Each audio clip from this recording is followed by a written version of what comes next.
Aurora Gaming. Kailangan muna nila mag-settle dito sa red. Pero as we talked about, yung Harit ni Doming ay mukhang hindi na nga makakalusot. Yeah, it's actually a spicy trade. Tinanggal din yung Marcel ni Chakno. Something na na-utilize din naman ng TNC time and time again. Na nakapagbigay sa kanila ng kakaibang momentum ng early game. But with this, since wala masyadong available sa first pick, it's just a Harley Zushin exchange. TNC will go for the Zushin. And Aurora, the question is, will you go back to the Guinevere? Do you go back to the utility junglers? Instead of that, they will go Uranus instead. Medyo maaga to, pero this is something that is very familiar sa mga Malaysian fans. Sa MPLMY, pag nanood kayo doon, kapag pinipick yung Zushin, ang auto-response is Uranus pick. Alam na natin kasi, yung mga hero na hindi kaya punitin. And isa sa mga strength din kasi ng Zushin is, aside to sa early game, kaya niya mag-fit in sa iba't ibang mga lineup eh. That's true. Yung utility kasi na nabibigay talaga ng Lantern Flare, kakaiba. And gusto ko rin na pinaresa ng Kalea agad-agad itong Uranus. Ibang klase ang magiging sustain ng early game dito sa side ng Aurora. And for the side of TNC Pro Team, kukuha na agad sila ng kanilang late game insurance plus a really early tempo jungler sa kamay ni Zaida. Yeah, I'm wondering if Aurora will go Harley here, honestly. Or do they go the Onyx route? Na kung saan pwede ka kumuha ng utility jungler. Or you go for the Nolan. Na meron kang fast tempo early game tapos may unkillable XP from the side lane. I feel like for Aurora, there's a lot of avenues for them to explore this track heading towards second phase. Kailangan hindi lang sila madapa dito sa third pick. And I think safe to say, maganda ba kumuha na dito ng gold laner o mamaya na? Feeling ko okay lang yung carry. Well, it's a lane matchup winner versus the Zushin. And maganda nito kasi tempo control din. You basically set the tempo for team fights. Ikaw magde-decide kung lalaban pa, fully commitment yung team fight for Aurora or medyo slow disengage. At sa ngayon, naghahanap na rin tayo ng mga physical damage dealers para sa kamay ng Aurora. Yes. And this is going to be very interesting kung paano i-approach ng TNC Pro Team sa kanilang upcoming banning phase. Yeah. Actually, ang deadly nga nitong ang deadly ng first phase ng Aurora kasi they can pick up the jungler ng Red 4, they can pick up the marksman ng Red 4. Either way, wala ka nang matetelegraph for TNC. Ang pinakamaganda rin dito na mga atake na gawin ng TNC, ipitin na nila yung gold na pwedeng ilapag ng Team Aurora. Marami pa namang options na, you still have the carry. And gusto ko yung mga nabanggit ni Midnight kanina sa ating first series na may chance din na na-rework sila bro. Well, hindi man na-rework, na-buff ang mga early game marksman natin katulad na lamang nila Brody. Nakita nga natin yung Bruno kanina. So that might be also a threat sa kamay ni Doming Kite. Yeah, honestly, Aurora, again, napakaraming angulo na pwede panggalingan ng kanilang draft. I like the fact that they removed the Alice because recently, ang nagiging trend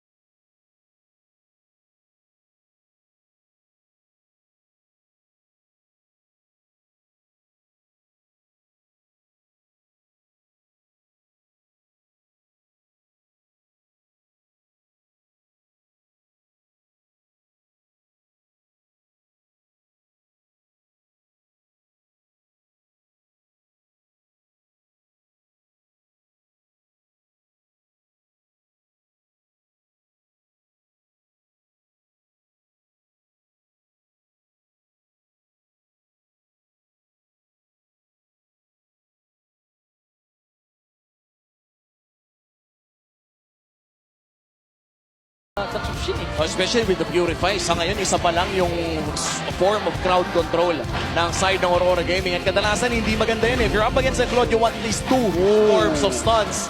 And ito kung hindi man nakalusot ang Suyu last series, this time around, Suyu. Oy! No! Oy! No! Oy! Gisingin nyo na yung tito nyong nag-ML 3 months ago or 2 years ago. Gisingin nyo na yung kuya nyo na nagtrabaho ngayon at tumigil mag-ML at huling ML niya ay pandemic pa. Gisingin nyo na yung mga tropa nyo na at may tirot pa na binik. Vintage Chakno is back. Oh my G! Atlas plus etong Dirot. Aamin ako, I've seen this in scrims. Maganda ang Tyrot pick. Because of the fact that it's one of the explainers that you don't care about your matchups, honestly. Kasi the only way for you to defeat the Dyrot is to cut waves. And kita mo na yung explain matchup, ang kinaganda nito, men, pwede namang abang sa bush yung Dyrot. Hindi mo na kailangan pa i-stack up pa yung iyong red bar. At kung naaalala nyo, Season 8 ay naglalaban ang Esmeralda at Uranus. Ang bumasag niyan ay walang iba kundi si Dirot. And now we are back. And by the way, para sa mga fans natin at home, correctly predict the winner, scan the QR code, get your chance na manalo ng 1,000 MLBB Diamond Superfans. Oras na para i-lock in ang predictions nyo. What a treat! Game 1 ng ating series number 2. Makakakita agad tayo ng dalawang debut pick. Ito na ba ang pag-angat muli ng Phoenix Army? Pare, all out war yung TNC. First game nilabas lahat. Alam mo, kailangan na talaga eh. Wala na sila ibang pwede pang ilabas. Yun yung pinakamaganda. Kinukuha na kaagad nila dito sa ating second half. Yung tempo. Kailangan na nilang kumuha mismo ng ng abante kaagad eh. Going against Aurora. O para bang ginising na agad nila yung diwa ng kanilang mga fans. And for sure, sa dinami-dami ng mga naging hero ni Chakno, we talked about the all-time stats, we talked about the Grok. Marami ding humahanga sa kanya noon on this Atlas pick. And now, na binubuhay niya sa loob ng MPL ay sigurado ay marami excited na makita yan. Pero of course, it still falls down to how TNC will execute yung game plan nila dito. And kung papalag ba sa Aurora, tandaan natin, world champions pa rin ang Aurora Gaming. At syempre, kaunting agresibo para sa dalawang kupunan. Usual movements. Kung sino unang bibitaw, kung sino mas maging agresibo, makakalamang ng bahagya.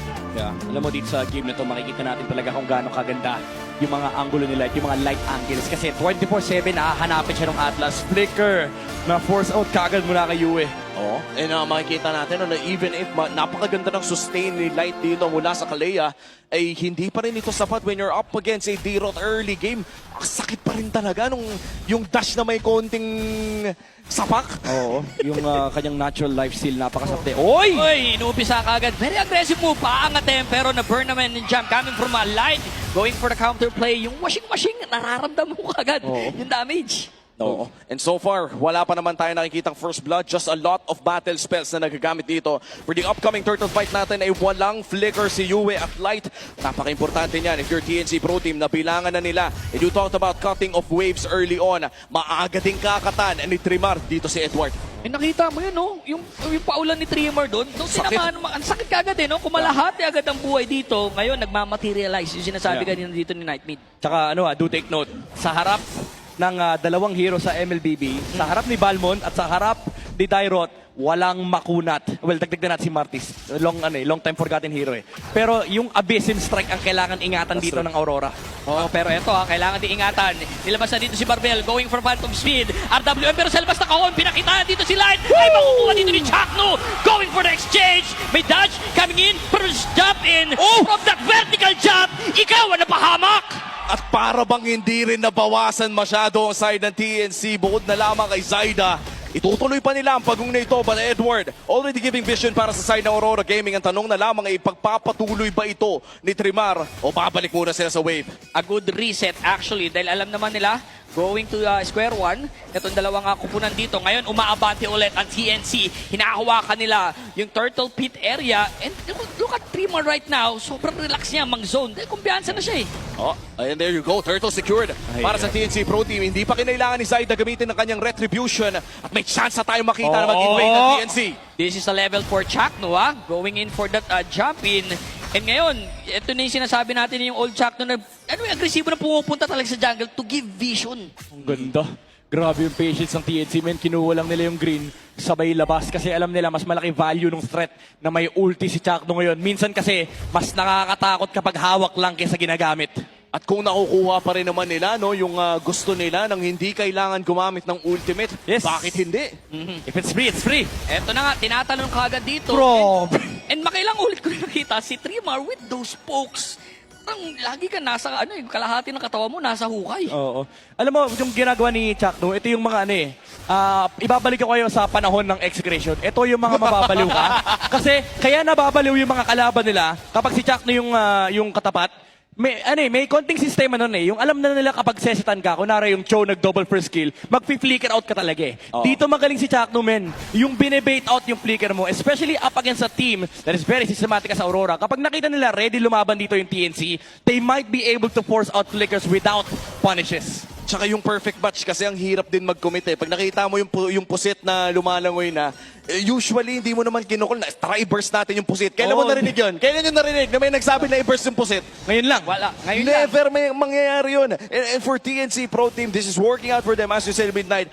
Pero sa pagsilip natin sa Infinix in-game equipment, para bang equalize pa rin talaga ang ating laro. Kaya pa rin pumalag na Aurora sa upcoming turtle fight natin, which is the second turtle of the game.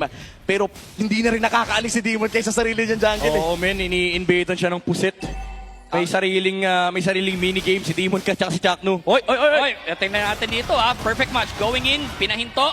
And ramdam ko naman, may trigger control. Eto si Demon Kite. Naka-ready pa rin naman. Si Doming Kite. Naka-ready pa rin naman. Yung Purify. Ngayon, second turtle. Gagapangin to ng TNC. And look at the movement coming from Lancy. Talagang ang hirap din ng abutin sa ganitong sitwasyon. May Sky Piercer na nga rin dito si Demon Kite. Ang tanong, bibigyan ba si Light? Pero bigyan to Inuumpisahan na nila dito with Fatal Links. Joke lang daw. Atas ulit ibang mga members dito. Pero RWM sa labas mismo ng call. Si Doming Kite pa nakakuha dito kay Trimar. Nakuha naman ni side up pag-go. Ngayon pwede silang humabol dito. Pero mas pipiliin ni Lancy umabante. Si Lancy sa harap dito ng apat na member. Pinangat.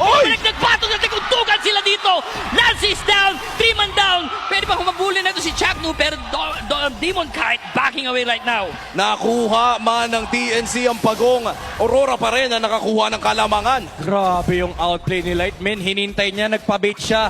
And nung ginamit yung Fatal Links, ginamit na yung Tsunami Slam para makalabas. And it allowed Aurora to have this fantastic positioning with the real-world manipulation. Even though nakuha ng TNC yung pagong, ubos na yung kanilang mga skills, wala na rin yung Blazing Duet. And actually, nasa maling pwesto yung Blazing Duet. And yung carry free hit lang sa unahan. And ngayon babasag sila dito sa top. And mukhang gusto ng gulo. Actually, ng TNC, kailangan nila sa talaga? The jump in coming from Trimar. Meron pilihan. Chakno doing a great job. Ang ganda na sana ng pwesto niya dito. Pero hindi pa niya ipoproc. Going for the Fatal Leaks. Hinold niya mismo. Wala siyang naiangat dito pero nakuha rin si Yue. Habol na ibang mga members ng Aurora. Going for the fight back. Pero abante ang mga miyembro ng buong TNC. Ngayon gusto pa nilang basagin yung torre sa taas. Ngayon lang ako nakakita ng walang natamaan sa set. Pero for some reason, gumana. Yeah, this time around, hinold ni Chakno yung kanyang ultimate kasi pwede mong i-hold din ni Manasuyo. And ide-delay mo yung angat ng Fatal Links. So kahit paano nahuli pa rin si Light even though he was able to dodge the Fatal Links with the Tsunami Slam. Alam mo, itong dalawang roamer na to, labanan to ng pindutan at labanan ng utakan. Oo, tsaka parang sa mga assassins kadalasan ang mga nakikita nating nilalaban, mga dash, mga iframes. Pero dito yung CC-immune yung tinitignan eh. Eh na naman, kailangan ang dami umaangat dito sa dalawang miyembro. Nakuha na si Doming Kite. Ngayon wala pang damage yung mga members. Grabe ka. Sa kamay mismo. Make it a triple kill. Demon sa kamay mismo ni Saida. Hinahabol pa dito si Demon Saida. Kite. Makaka-vertical pa siya palayo. Ala. With that washing. Guys, sustain. And makakaligtas Iba si to. Demon Kite sa ganun sitwasyon. Equalize pa rin ang ating mga laro. At kahit pa may sistema ang Aurora, para bang nahila sila sa suntukan na hindi mo alam kung sino makakalamang. Oo, nakalabas man siya doon pero malaking mensahe yun sa Aurora. Medyo mahirap tumimfight laban dito sa Atlas ni Chakno. Kanina men, dinive nung puset. Yun kasi yung maganda niyan eh. Pwede ka mang dive gamit yung puset. Hinold na naman ni Chakno. And kahit na mag-purify yung Doming Kite, ang problema kasi, ang daming sasalubong, may kabayo. Eto na naman yung puset. Speaking of salubong, sinalubong at inipit ng apat na membro. Going in for the fight. Sabi, makukuha ako dito pero gusto niya sa with the Blazing Duet. Wala pa rin talaga malakas sa apat. Aurora, they lose Demon Kite sa rotation na yon. Pero mukhang nabigyan naman ng spakasyo si Doming na makapag-farm doon sa may bandang itaas. As of now, deficit lamang ng Aurora sa TNC ay 500. Still anybody's ball game. In terms of power spike Midnight, sino ba yung pwede nating tutukan ngayon? I'd say, ang importanteng tutukan ngayon is yung TNC because of this Leomord. Even though may damage naman dito yung Aurora, they're heavily reliant on this carry to be able to pick up items. Kasi ang #1 problem ngayon ng Aurora is yung set. Secondary problem nila is hindi lang yung Leomord, hindi lang yung Claude, yung yung damage dealer dito, may supplement pa nung Abysm Strike. Actually, any poke na manggagaling kay TNC, napakataas ng value kasi kaya silang one-hitin ni Trimar. Oo, yun din talaga. No? Yung Abysm Strike para sa mga nakalimot na, sa tagal ba naman ni Dirot na hindi lumalabas sa professional scene, ay meron ding tinatawag na additional damage based on missing health Oo. ng kalaban. So kapag ka nasampal-sampal ka ng konti ni Lancy, expect nyo yung sapak ni Trimar ay mas masakit. Parang setup with a haymaker, no? Pag bulaga, may kasamang ano, yun na yung punchline. Final knockout yun eh. Oo. Finishing Tulog ka blow talaga. eh. Ay, At saka yung yung Spectre step din na nanggagaling dito sa Dirot ay nagtatanggal ng armor. Yeah. Kung naaalala nyo, I think that was MSC 2023 or 2022, kung saan nauso din, pinauso Sakto. ni Kid Bomba, yung tank Dirot. Chakno. pero nakita natin dito, umalo lang, sumek lang muna yung puset. Parang laban pala dito, no? Puset laban dun sa Shokoy. Saan yung Shokoy, pare? Si Kalea. Si Kalea, di ba? Oo, nga naman. Labanan ng dagat. Oo, lamang dagat. Expanding rivers. Ang underwater fight natin wala. between the roamers. And now, with the first Lord take, Aurora ang may hawak nito. Hawak nila ngayon. And now, tignan natin kung paano isasayo to ng TNC papalik. Open ang flicker coming from Chaknu. As well ang kanyang Fatal Links. Ito yung pinakagusto ng isang ng isang Atlas, yung ganitong grupo-grupo. Oh, men, yan yung sige, sumayaw ka. Naalala ko, yung binabangkit ni Womili dati, yung MSC 2022, dyan unang na-reformat yung Lord Dance style kay Atlas. Oo nga eh. Pero ito i-reset nila. A good decision actually para sa side dito ng TNC ngayon. TNC na ang nagtitake. Oh, Oy! bit of flicker in. Kuha na dito. Dinakot mismo. Pero nagpatang jump in. Ito si Chakdu. Wala ata sila makukuha kapalit dito. Buhay. Ito si Lancy. Ito na yung pinaka-counter Ayan na. play nila. Perfect match. Going in for the jump. Nakuha dito si Light. Kapalit naman. Oy! Fatal Link sa dalawang miyembro at pinangat. Benny! Replacing duet palayo. Si Yue. Atras na rin dito. Woo! Nakakatakot para sa side ng Rora. 2-for-2 exchange, pero itutuloy ito ng TNC Pro Team with an upcoming Lord take. Edward magbibigay ng vision. Yue also in the vicinity just to poke, pero sino makakuha ng Lord? Nakakuha pa rin ni Saida dito. Phantom Steed. Pwede nilang abulin. Pero mas gusto ng TNC na stick sa plan. Pare, grabe yung trigger discipline ni Chakno. Imagine mo, nasetan na siya, hinawakan pa rin niya yung ulti niya. Maganda yung set, however, ng Aurora kasi after nung Tsunami Slam, naka-ready yung real Lord manipulation para hindi sila maabot nung Atlas. Kaso ang ginawa ni Chakno, nag-flicker out, nag-perfect match papasok, nakahuli pa ng tao sa likod. At ang higit sa lahat, parang naibalik pa nga niya doon sa right push mid. And by the way, yan ang ating Infinix Handcam. Nakita niyo na kung paano ilabas yung vintage D-Root natin. By the way, nakakuha ng buffs dito sa ating batch. And meanwhile, for Atlas, hindi naman nakakuha ng changes to, pero mukhang nagbago yung mismong manlalaro. Still, number 1 in games played para dito kay Atlas. Grabe ka na, Chakno. Grabe, naalala ko, season 14, siya rin pasimuno ng Gatot Kacha Rome, Peleric Rome, Khalid Rome. Ngayon, sabi niya, oh guys, naubos ko na, narotate ko na yung buong hero pool ng MLBB. Refresh na natin. Refresh natin, balik tayo kay Atlas. Alam mo, ang nakakatuwa dito kayo. Wait lang Chakno. Teka lang ito yung natural habitat ni Chakno eh. Pag yung Chak Mamba, umaano-ano sa jungle, delikado yun. Siyempre, anytime so pwede kang tukawin na. Pero ito, mukhang napili with a choke slam. Si Saidan, makakawala siya dito. Nakadukati kasi yan eh. Mabilis. Iba yan eh.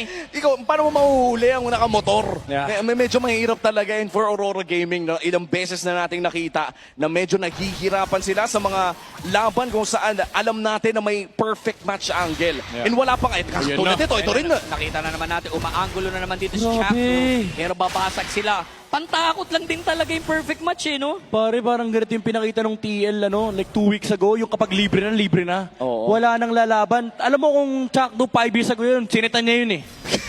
Promise! Oo. Kung Chakno 5 years ago, nakita niya 2, 3, ulti kagad yun eh. Flicker pa yun. Flicker pa yun, gagawin niya pa 5. Pero sabi ni Chakno ngayon, wala na, libre na eh. Oo. Tulak niya na yan. Wow. And throughout the years, this is a big treat para sa mga OG fans din ng MPL Philippines to see Chakno play a vintage roamer such as the Atlas once again. And nakikita natin gumagana eh. Okay, minsan kasi may nakikita tayo sinusubukan, ilalabas yung mga vintage picks pero hindi gumagana. Oo. Pero para bang ngayong araw na ito ay nakakakita tayo ng mga sinaunang pick, katulad na lamang ng Bruno, na gumana din kanina. And this time, nagbabalik yung D-Roth XP lane. Nagbabalik yung Atlas. Para tayong bumabalik sa, nag-full circle na sa 2022. Parang naalala ko, huli ko nakita itong Dyrot season 11 eh. 6 seasons ago. Mamaya makikita natin, baka may stats na mapupula. Pero naalala ko talaga season 11. Ano pa nun eh? Nuts era. Oo. Tapos nandito pa si Cram nun. Bago siya kidnapin ng Malaysia. Bago pa siya naging GOAT XP Oo. ng Malaysia. And wow, as of now, equalize pa rin halos ang ating laro. Yung 1,000 kalamangan ng TNC Pro Team ay na-farm naman ng Aurora pabalik. So we are looking at a slight advantage para dito sa TNC Pro Team sa first Lord take natin. But for Aurora Gaming, ano ba yung game plan dito if you want to fight TNC sa upcoming Lord? Either they find the Leomord, burst him down before the Fatal Links, or patayin kagad nila si Chakno. Ayun nga, maganda actually yung plano na yun na kailangan kunin. Pero ang ganda ng pwesto dito ni Doming Kite, ha? Alam niya kung saan nakapwesto si Benny Cutie as well as si Trimar na nagtatago.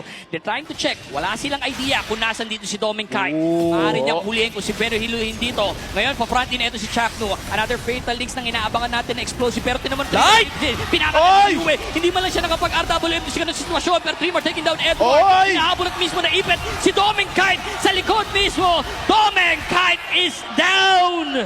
At ang natatanging natitira para sa Aurora ay ang kanilang jungler. Hinaharap pa na ni Chakno, pero mukhang ayaw na ng TNC ng they Lord. wanna end it. Hindi na nila iisipin yung objective kung ang objective ay tapusin ang laro. Ito yung pinakagusto nila. Matagal pa na segundo. Endable ba to para sa shot call ng TNC? Haharapan na nga You wanna nila. go? Sinasapunan nila dito. Going in for the delay. Demon Kite. Humakawak na dito. Na-retry. Nakuha ang Pop Immortality Streamer. Mari-reset naman at aatras. Ulit buhay pa ang laban ng Aurora. Clean defense mula dito kay Demon Kite. Ang ganda sana nung light angle, men. Nakita nila yung Claude sa may bandang likuran pero naka-ready si Benny Cutie. Sabi niya, gawain ko din yan. Pagtalon ni Lightman, nag-purify siya kagad sa may BMI. Blazing do it sa apat. And suddenly nawala yung angulo ng Aurora. And with this, Lord take para sa TNC Pro Team. No way to contest para sa Aurora Gaming. Lord secured para sa Phoenix Army. At Recta invade ang kanilang call. Nakita nila dito ay yung pressure no right after Chakno. conceal play. Ngayon, open na flicker. Oo. Sabi sa'yo, 5 years ago, pinigyan niya yun. Promise, 5 years ago, pipiligan niya sa base yun. Wala lang patumpik-tumpik pa. Yun nga rin hinihintay ko eh. Di ba? Oo, pero tulad nga ng binanggit mo, nag-evolve din si Chakno. Ito yung scary na Chak Mamba. Mature mamba. Tama. Mature Mamba nakikita natin dito. Lord marching onto the middle lane. Pero Chakno every time na umaabante siya sa ganyan, nakikita natin, nagdi-disperse o lumalayo sa isa't isa mga membro dito ng Aurora. Do available naman yung Purify nila. Inumpisa nila going for the clear. The zone coming from Chakno. Ito na may mga fake jump. Pinaangat si Edward. Wala pa. At nag-trigger muna dito yung kanina nilang mga battle spell. Hinihintay ko rin yung explosive jump in coming from Chakno. At mukhang hindi natin makikita yung explosive jump in na yun Sa ngayon ay makakaiwas pa rin si Benny Cutie. And ito na yung tanong ko as of now. Okay yung mga mature natin, mature Mamba takes, yung mga tipong pumapasok. Pero kailan tutuklaw yung Mamba para tapusin to? Yeah, I think ang hinihintay nila kanina is mag-ultimate yung carry. Kasi nung pumasok yung Atlas with a perfect match, ultimate kagad si Doming Kite and sinubukan niya i-burst yung puset. So next time, maybe magkakaroon ng adjustment dito for TNC na baka i-bait na lang yung Atlas para ma-force out yung Fury. Kasi may pangalawang layer pa naman ng buhay dito para kay Chakno with that immortality. That's true. And maybe yung pinagtatawanan nating biro kanina na yung shot call ay i-burst ang puset. Baka yun na ang susi para sa Aurora dahil nakita natin gumana kanina-nina lamang. Oh, Haka-chak. Haka-chak. Chak strat. Patayin yung puset. Patayin mo na lang yung puset kasi nga mo problema na kayo. Kasi sabi ni Light tsaka ni Doming Kite, naka-ready si Benny eh. Oo. Naka-ready lagi eh. Feeling ko yung naglalakad dyan, yung daliri niya nakabindot sa Fury eh. Pero isa rin kasi si Chakno siya magaling magpa-trigger ng battle spell eh. Oo, Diba? totoo din. Yung mga fake in and out niya, feeling ko yun lang yung iniintay niya. Yeah. Tapos makukunik sa pang My Day na naman ni Chakno. Pang My Day na naman Pang My Day eh. yan eh. Oo, makikita mo na naka-edit sa TikTok reel with matching music. Tapos may zoom in, zoom out, may flash effect pa. Request ko na rin lang sa mga editor dyan, total nag-aantay tayo dito, no? Ano kaya ang magiging play dito ng TNC Pro Team? Matagal-tagal ko na hindi nakikita to. This is a very vintage play, pare. Huli ko nakita to, pre. Execration versus Brent, Season 7. Ayan.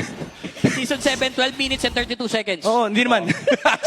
Season 7, pre, bagong caster pa lang ako nun. Medyo kabato pa ako. Oh my God. Nag-out. Yan ang shot call. May sentry na pwedeng ipop. So, baka napag-usapan nila, uy, teka lang, may sentry Oo nga, no? Tsaka magre-refresh na rin yung mga buffs, no? Saktong-sakto din sa timer na kanilang pag-uwi. Malinis na execution so far for TNC, but for Aurora Gaming, let's not forget, kahit maluging-lugi na sa mapa ang side ng Aurora Gaming, for some reason, 1,000 lang ang lamang ng TNC. Yeah. I mean, may farm si Doming Kite, may farm si Demon Kite. Nakakahabol naman sila. Ang medyo nakakawawa lang dito is yung Uranus kasi hindi ito yung Uranus na gusto mo. na kung saan parang kaya siya i-burst ng mga members sa TNC. But they have enough and decent farm on the side of Aurora. Ang medyo weird lang talaga for them is actually starting this team fight. Oh, Lancy, siya ang nauuna para dito sa TNC. We've seen this before.